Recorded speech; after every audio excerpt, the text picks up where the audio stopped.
Hey everybody, this is Douglas with Other Intended Purposes. Welcome to my cave. We're back indoors for this one.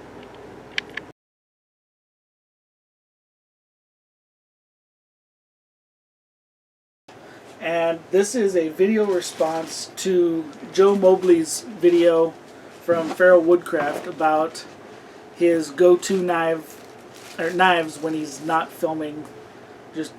And in his video, he separated bushcraft and survival and tactical, and he kind of grouped survival and tactical together.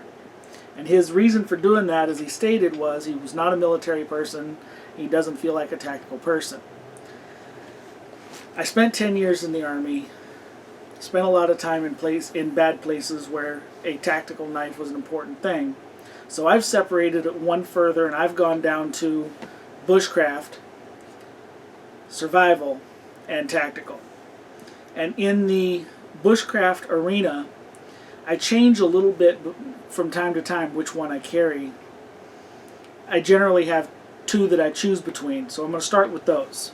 Now, if we had done this before Christmas, my go-to bushcraft would have been my SCHF 36M. I really like the sheath that this was sent to me as a gift, and I really like the sheath that's with it, and I like the fact that it's got a good place for a ferro rod. It's a very thick, durable, you can beat the crap out of it blade, and I've done exactly that. I have beat the crap out of this knife, and it takes it, and it never feels any or never really comes back damaged.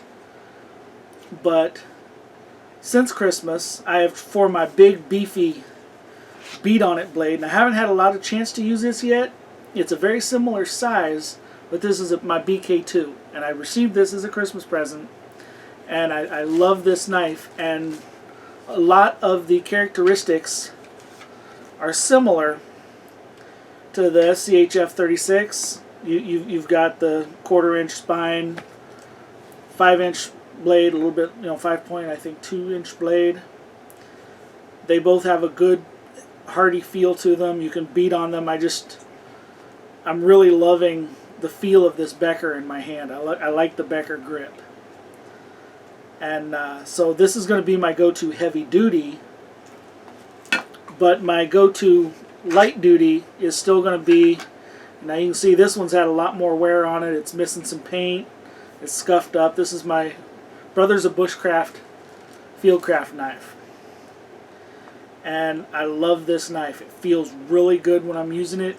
It's very easy to control.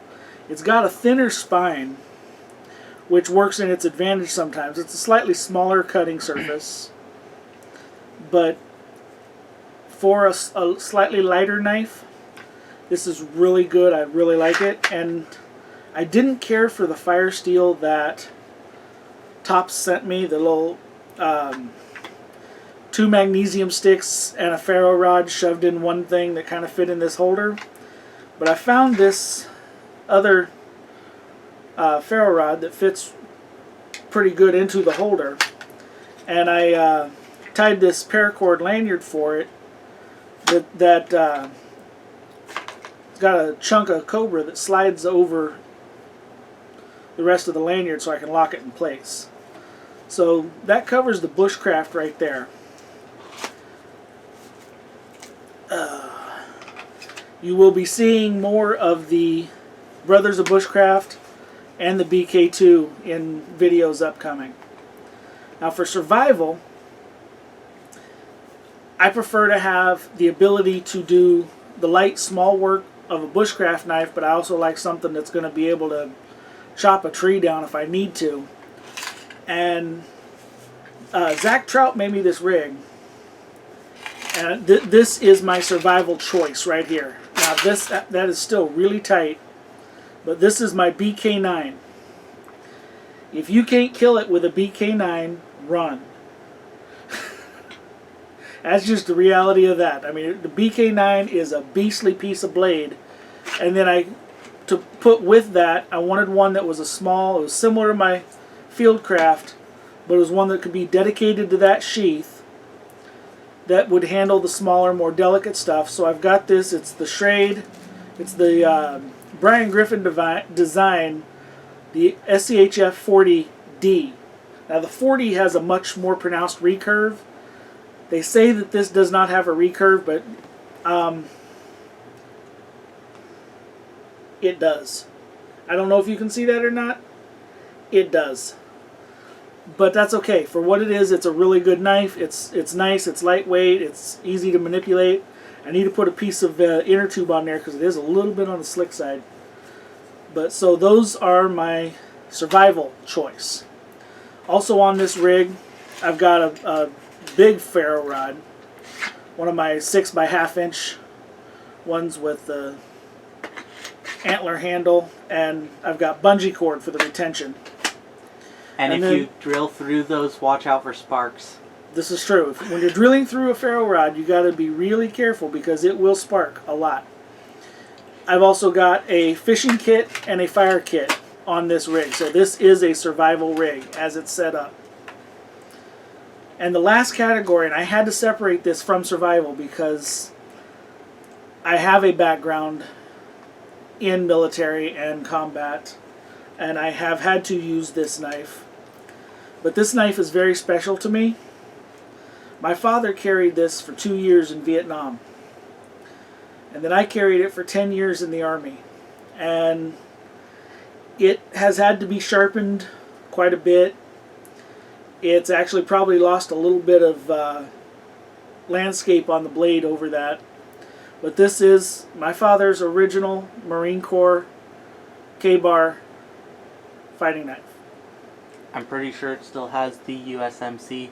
It does say USMC stamped on the blade right there. And then K-bar or Lean, New York on the other side. But my dad was in the Marines in Vietnam. And when he died, this became my knife. And then I carried it. And I know for a fact that this has had human blood on it. So this doesn't get used for food. This is not a chopper. These are not designed to be choppers. This is not a survival knife. This is a combat tactical knife. And it has been used as such many times. So I separate this one out, and if there comes a time, even now, my old crippled ass self, if there comes a time when a knife is necessary to defend myself or my home, that's the one I will grab. Yeah, I've got other knives that are bigger and scarier looking, but I know how to fight with that one. So, I hope you enjoyed this video, and give Feral, if you don't already, if you're watching this, you probably already watched Feral Woodcraft, but just in case, give him a look. I really like his videos. I've been watching him for a long time. So you have a wonderful night. Get out in the woods, have some fun, get your knives dirty. A clean knife is a sad thing to see.